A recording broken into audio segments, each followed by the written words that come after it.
আজি 15 এপ্ৰিল বুধবাৰ মই আছো কৰ্ণাটকৰ পশ্চিম সীমান্তৰ এখন জিলা বিদৰ তাৰ জিলা সদৰ বিদৰ বুলি এখন সিটি আছে তাতে আছো যোৱা কালি আৰু পৰহি মই হায়দৰাবাদ আৰু তেলেংগানাত আছিলো তেলেংগানা ৰাজধানী সিকান্দাৰাবাদ অন্ধ্ৰপ্ৰদেশৰ এটা অংশ আৰু সিকান্দাৰাবাদত মই কালি আৰু পৰহিৰ দিনটো কটাইছো আজি মই কৰ্ণাটকৰ এই জায়গাটোত আছো আৰু এই তিনিখন ৰাজ্যত মই যেটো কথা যোৱা 2-3 দিনত প্ৰত্যক্ষ কৰিলো হেতু হল ডিলিমিটেশনক কেন্দ্ৰ কৰি দক্ষিণ ভাৰত এতিয়া উত্তপ্ত হৈ আছে যেহেতু ডিলিমিটেশনৰ হৈতে অসমৰ ৰাজনীতি সমাজনীতিৰ এটা সম্পৰ্ক আছে সেই কাৰণে ভাবিলো বিষয়টোৰ ওপৰত এটা ভিডিও বনাই এটা গণ সচেতনতা সৃষ্টি কৰাৰ প্ৰয়োজন আছে এটা অপিনিয়ন বিল্ডিং কৰাৰ প্ৰয়োজন আছে কাইলৈ 16 এপ্ৰিল তেলেংগানা নহয় তামিলনাডু বন্ধ দিছে তামিলনাডু সৰকাৰ চলোৱা ষ্টেলিনৰ দলে ৰাজ্যখনত সৰ্বাত্মক বন্ধ ঘোষণা কৰিছে কাৰণ সেন্ট্ৰেল গভৰ্নমেন্ট অফ ইণ্ডিয়াই ডিলিমিটেশন এক্ট এমেন্ডমেন্ট কৰিবৰ কাৰণে সংবিধানৰ 131 এমেন্ডমেন্ট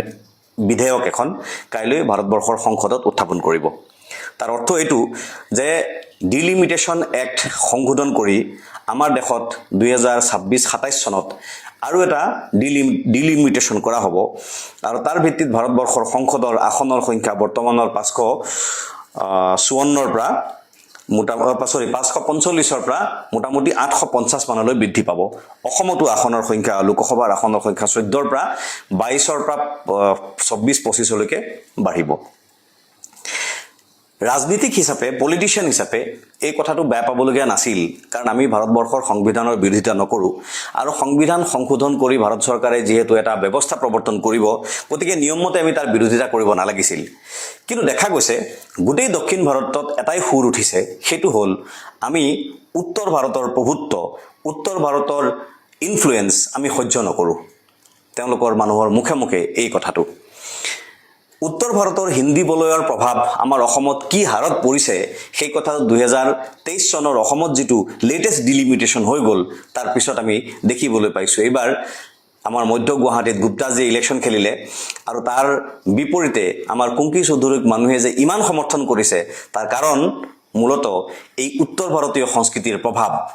হেতু আপোনালোকৰ নিশ্চয় বুজিবলৈ অসুবিধা হোৱা নাই তেনেকৈ ঢেকিয়াজুলিত সিংহাল ডাঙৰে ইলেকশন খেলিছে ৰাইজে তাৰ বিৰোধিতা কৰিছে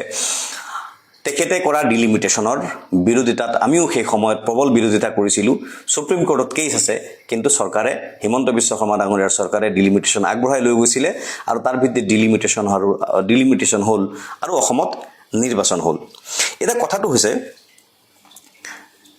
দক্ষিণ ভাৰতত ডিলিমিটেশনৰ বিৰোধিতা কিয় কৰি থকা হৈছে আৰু আমি উত্তৰ পূৰ্বাঞ্চলৰ ৰাজ্যসমূহেও ডিলিমিটেশনৰ বিৰোধিতা কৰিব কিয় লাগে এই কথাটো আজি মই এই ভিডিঅ'টোৰ যোগেদি আলোচনা কৰিম এটা কথা আপোনালোকে মন কৰিব এনেও ভাৰতবৰ্ষৰ ৰাজনীতিত উত্তৰ ভাৰতৰ এটা প্ৰভাৱ সদায় থাকে উত্তৰ ভাৰতীয় যি কেইখন ৰাজ্য উত্তৰ প্ৰদেশ বিহাৰ মধ্য প্ৰদেশ গুজৰাট আৰু ৰাজস্থান এই পাঁচখন ৰাজ্যই সাধাৰণতে ভাৰতবৰ্ষৰ ৰাজনীতিটো নিয়ন্ত্ৰণ কৰে বুলি কোৱা হয় উত্তৰ বিজেপি দলৰ যেটো ৰাজনীতি সেই ৰাজনীতিটো মূলত উত্তৰ ভাৰতৰ প্ৰভাৱ তাত থাকে আৰু সেই কাৰণে তেওঁলোকক হিন্দী বলয়ৰ দল বুলি কোৱা হয় হিন্দী হিন্দুস্তান তেওঁলোকৰ ৰাজনৈতিক দৰ্শন আৰু সেই কাৰণে তেওঁলোকে বিচাৰে সমগ্ৰ ভাৰতবৰ্ষত হিন্দী হিন্দুস্তানৰ এই যেটো ধাৰণাৰ প্ৰভাৱ হেতু পৰিব লাগে হিন্দী বলয়ৰ প্ৰভাৱ পৰিব লাগে 2029 চনত বিজেপি চৰকাৰ ক্ষমতালৈ আহিব নোৱাৰে মানে বিজেপি দল ক্ষমতালৈ আহিব নোৱাৰে এই কথাটো তেওঁলোকে বুজি পায় এনেদৰে হিন্দী হিন্দুস্তানৰ প্ৰভাৱ বিস্তাৰ কৰি মানে যেটো হিন্দী বলয় পাঁচখন ৰাজ্য তাত লোকসভাৰ আসনৰ সংখ্যা বৃদ্ধি কৰিবৰ কাৰণেহে এটো তৎপৰতা চলাইছে বুলি সৰ্বত্ৰ দক্ষিণ ভাৰতত আলোচনা চলি থকা আমি শুনিবলৈ পাইছো আমাৰ উত্তৰ পূৰ্বাঞ্চলতো সেই আলোচনা ইতিমধ্যে আৰম্ভ হৈছে অংকটো যদি আমি কৰি চাওঁ লোকসভা নিৰ্বাচনৰ লোকসভাৰ আসনৰ অংকটো তেতিয়াহলে লোকসভাত আসনৰ সংখ্যা আছে 545 খন বাঢ়ি হ'ব মোটামুটি 850 খন দেখা গৈছে যে লোকসভাত কৰ্ণাটকৰ মানে অন্ধ্ৰপ্ৰদেশ তামিলনাডু তেলেংগানা আৰু কেৰালা এই পাঁচখন ৰাজ্যৰ আসনৰ সংখ্যা আছে 130 খন এই 130 খন আসন বাঢ়ি 203খন হ'ব তাত বেয়া পাবলগীয়া কথা নাছিল কিন্তু তেওঁলোকে বেয়া কিয় পাইছে তেওঁলোকৰ তাত বিৰোধ কিয় হৈ আছে কাৰণ তেওঁলোকৰ পাৰ্চেন্টেজ কমি গৈছে কথাটো মানে যদি সহজ ভাষাত বুজাব লাগে তেতিয়াহলে মই এনেকৈ ক'ব লাগিব যে হিন্দী বলয়ৰ যি 5খন ৰাজ্য লোকসভা তেওঁলোকৰ আসনৰ মুঠ সংখ্যা বৰ্তমানে আছে 200খন অৰ্থাৎ সংসদৰ মুঠ আসনৰ 37% এই 5খন ৰাজ্যই দখল কৰি ৰাখিছে কিন্তু যদি ডিলিমিটেশন হয় আৰু 850খন আসন হয় তেতিয়াহলে এই 5খন ৰাজ্যৰ আসনৰ সংখ্যা বাঢ়ি হ'বগৈ 367 অৰ্থাৎ লোকসভাৰ 43% অকল এই 5খন ৰাজ্যই নিয়ন্ত্ৰণ কৰিব এই 5খন ৰাজ্যৰ পৰা 43% সাংসদ নিৰ্বাচিত হৈ আহিব অথচ দক্ষিণ ভাৰতে যাৰ হাতত 130খন আসন বৰ্তমানে আছে আৰু তেওঁলোকে লোকসভাৰ 24% আসন দখল কৰি আছে তেওঁলোকৰ আসনৰ সংখ্যা বাঢ়ি 203খন হ'ব আৰু তেওঁলোকৰ পাৰ্চেন্টেজ কমি আহিব 20% এই কথাটো বুজাৰ প্ৰয়োজন আছে দক্ষিণ ভাৰতৰ মানুহে কৈ আছে আনকি ষ্টেলিনে কৈছে তামিলনাডুৰ মুখ্যমন্ত্ৰী ৰেৱন্ত ৰেড্ডিয়ে কৈছে তেলেংগানাৰ মুখ্যমন্ত্ৰী এওঁলোকে কৈছে যে আমি জনসংখ্যা নিয়ন্ত্ৰণৰ নীতি এপ্লাই প্ৰপাৰলি কৰিলো বুলিয়েই আমি এটা শাস্তি পাব লাগিব নেকি তামিলনাডু হৈছে ভাৰতবৰ্ষৰ আটাইতকৈ বেছি ৰেভিনিউ দিয়া ৰাজ্য ওৱান অফ দা সেকেন্ড সাকে মহাৰাষ্ট্ৰ ফাৰ্ষ্ট সেকেন্ড তামিলনাডু তেওঁলোকে আটাইতকৈ বেছি ৰেভিনিউ আৰ্ন কৰে তেওঁলোকে কেন্দ্ৰীয় চৰকাৰৰ পৰা পায় মাত্ৰ 26 পইচা তামিলনাডু এটা হিসাব দিছে যে তেওঁলোকে কেন্দ্ৰীয় চৰকাৰৰ পৰা শেয়াৰ হিচাপে পায় 26 পইচা অথচ তেওঁলোকে দিয়ে এটকা অথচ বিহাৰ এখন ৰাজ্য যোনে এটকা দিয়ে কিন্তু বিনিময়ত কেন্দ্ৰীয় চৰকাৰৰ পৰা পায় 6 টকা কিমান পইচা অৰ্থাৎ দক্ষিণ ভাৰতে আৰ্ন কৰে ইনকাম কৰে আৰু সেই পইচা উত্তৰ ভাৰতত কেন্দ্ৰীয় চৰকাৰে খৰচ কৰিবলগীয়া হয় সেই কাৰণে তেওঁলোকৰ কথাটো হ'ল যে আমি আপোনালোকক যিমান দিছো আমাক ঘূৰাই কিমান দিয়ক কম নিদিব আৰু সেই কাৰণে দক্ষিণ ভাৰতত যেহেতু উত্তৰ ভাৰতৰ প্ৰভাৱ লোকসভাত বেছি হ'ব আৰু কেন্দ্ৰীয় চৰকাৰ উত্তৰ ভাৰতে নিয়ন্ত্ৰণ কৰিব আৰু সেই নিয়ন্ত্ৰণৰ ফলত আজি বৰ্তমান পৰিস্থিতিত কৰ্ণাটকত এনেকুৱা হৈছে যে উত্তৰ ভাৰতীয় মানুহৰ আগ্ৰাসন আৰম্ভ হৈ গৈছে এই অঞ্চলবিলাকত ইয়াত উত্তৰ ভাৰতৰ মানুহ আহিবলৈ আৰম্ভ কৰিছে আগতে দক্ষিণ ভাৰতত উত্তৰ ভাৰতৰ মানুহ কিমান বিহাৰ উত্তৰ প্ৰদেশৰ মানুহ কিমান বৰ বেছি নাছিল কম্পাৰেটিভলি কম আছিল আজিকালি বোলে তেওঁলোকৰ ইয়াতো আমাৰ অসমত যেনেকৈ আছে উত্তৰ পূৰ্বাঞ্চলত যেনেকৈ উত্তৰ ভাৰতীয় মানুহৰ প্ৰভাৱ খুব আছে কাম কৰিবলৈ যোৱা মানুহ বহুত আছে তেনেকৈ আজিকালি বোলে দক্ষিণ ভাৰততো উত্তৰ ভাৰতৰ মানুহ আহিবলৈ আৰম্ভ কৰিছে আৰু এইটোক তেওঁলোকে পলিটিক্যাল এগ্ৰেছন ৰাজনৈতিক আগ্ৰাসন বুলি তেওঁলোকে ইয়াত মুকলিকৈ ক'বলৈ আৰম্ভ কৰিছে এটা দক্ষিণ ভাৰতৰ এই প্ৰতিবাদৰ সৈতে আমাৰ অসমৰ সম্পৰ্কটো কি যিসকলে আমাৰ কামকাজবিলাক চাই থাকে তেওঁলোকে নিশ্চয় মনত পেলাব মনত ৰাখিব যে 2023 চনৰ যেটো অসমৰ ডিলিমিটেশন হৈছিল আমি তাৰ বিৰোধিতা কৰিছিলো কাৰণ আমি কৈছিলো যে এই ডিলিমিটেশনটো কনস্টিটিউশনাল ৰেগুলেশনস মেইনটেইন কৰি হোৱা নাই সংবিধানৰ নীতি নিয়মবিলাক মানি হোৱা নাই এটা সিম্পল উদাহৰণ যে ডিলিমিটেশনে কৈছে প্ৰপৰচনেট মানে বেসড অন পপুলেশন প্ৰপৰচনেট ডিস্ট্ৰিবিউশন হ'ব লাগে সমষ্টি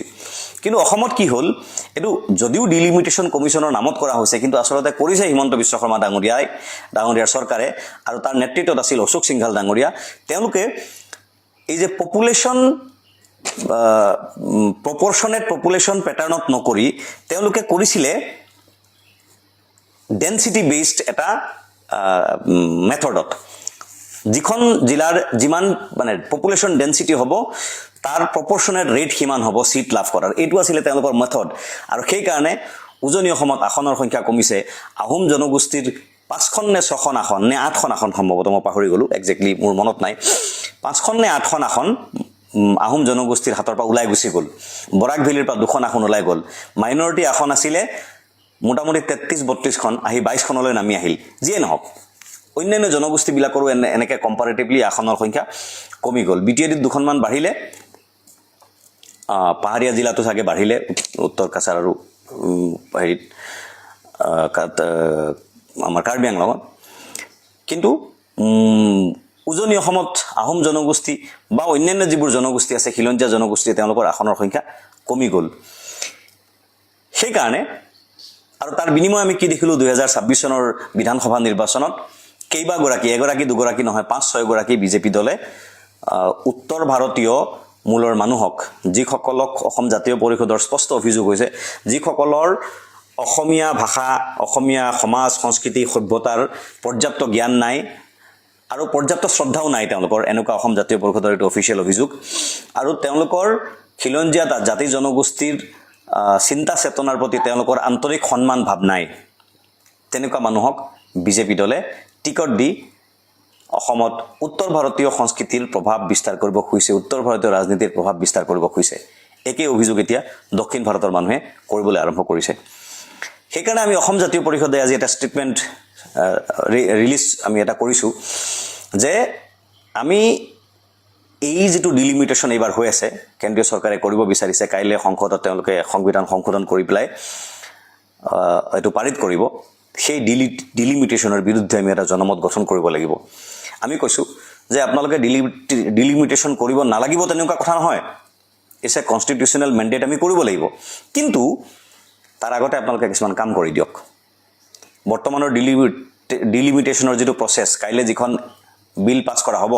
আমি কৈছো এখন আপোনালোকে ৰদ কৰক এখন আকৌ নতুনকৈ সংশোধন কৰক কৰি পেলাই উত্তৰ পূৰ্বাঞ্চলৰ খিলঞ্জীয়া জাতি জনগোষ্ঠী অসমীয়া যিসকল খিলঞ্জীয়া 1951 ৰ আগৰ মানুহ তেওঁলোকৰ অধিকাৰ তেওঁলোকৰ স্বাৰ্থ সুৰক্ষিত কৰিব পৰাকৈ এটা ডিলিমিটেশন ব্যৱস্থা আপোনালোকে প্ৰৱৰ্তন কৰক তাৰ কাৰণে ক্লজ 6 ইমপ্লিমেন্টেশন কৰক আৰু তাৰ কাৰণে আপোনালোকে কি কৰক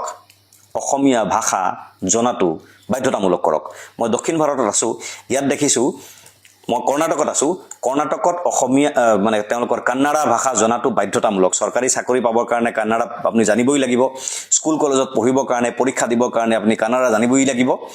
আপুনি কান্নাড়া নজনাকে কোনো সামাজিক কামকাজ কৰিব নোৱাৰে তামিলনাডুতো একেই তেলেংগানাতো একেই তেলেংগানাত তেলেগু নজনাকৈ আপুনি সৰকাৰি চাকৰি লাভ কৰিব নোৱাৰে আৰু তেওঁলোকে এইবোৰ আইন কৰি বাধ্যতামূলক কৰিছে অন্ধ্ৰপ্ৰদেশতো একেই কথা তেওঁলোকে এইটো আইন কৰি বাধ্যতামূলক কৰিছে আৰু আমাৰ অসমত অসম ৰাজ্যিক ভাষা আইন ৰাজ্য ভাষা আইন যিখন 1960 চনৰ সেইখন গভৰ্ণমেণ্টে ইমপ্লিমেন্ট কৰা নাই তাতকে ডাঙৰ কথা তাত অসমীয়া নাজানিলে আপোনাৰ একো ক্ষতি নহয় আগতে এপিএসসিত অসমীয়া জনাটো বাধ্যতামূলক আছিল বিজেপি চৰকাৰে উঠাই দিলে সৰকাৰি চাকৰিত অসমীয়া জনাটো বাধ্যতামূলক আছিল বিজেপি চৰকাৰে উঠাই দিলে অসমক উত্তৰ পূৰ্বাঞ্চলক এতিয়া বিহাৰ উত্তৰ প্ৰদেশ বা মধ্য ভাৰতৰ হিন্দী বলয়ৰ ৰাজ্যসমূহৰ আগ্ৰাসী মানুহৰ চৰণীয়া পথাৰ কৰিব খুজিছে এটো অসম জাতীয় পৰিষদৰ আনুষ্ঠানিক অভিযোগ দক্ষিণ ভাৰতত দেখিছো একে অভিযোগ উত্থাপিত হৈছে মানুহে কৈছে আকৌ কৈছো অলপতে ইতিপূৰ্বে কৈ গৈছো মই কথাটো যে দক্ষিণ ভাৰতত মানুহে এই কথাটো কৈছে যে যেহেতু 2029 চনত বিজেপি চৰকাৰ পুনৰ ক্ষমতালৈ আহিব নোৱাৰে সেই কাৰণে উত্তৰ ভাৰতৰ প্ৰভাৱ লোকসভাত বৃদ্ধি কৰি উত্তৰ ভাৰতৰ আসনৰ সংখ্যা লোকসভাত বৃদ্ধি কৰি তেওঁলোকে 2029 চনৰ নিৰ্বাচনী বৈতৰণি পাৰ কৰিব খুজিছে এই কথাখিনি আপোনালোকক জনালো কাৰণ কথাখিনি জনোৱাটো উচিত বুলি ভাবিছো মই কোৱা কথাখিনি যদি কিবা ভুল কৈছো আপোনালোকে মোক শুধৰণি কৰি দিলে কমেন্ট কৰি মই কৃতাৰ্থ হ'ম আৰু এই সম্পৰ্কত আপোনালোকে কি ভাবে যদি আপোনালোকে তলত কমেন্ট কৰি জনায় তেতিয়াহলে জনমত গঠনত সুবিধা হ'ব আপোনালোক সকলোকে শুভৰাত্ৰি জনাইছো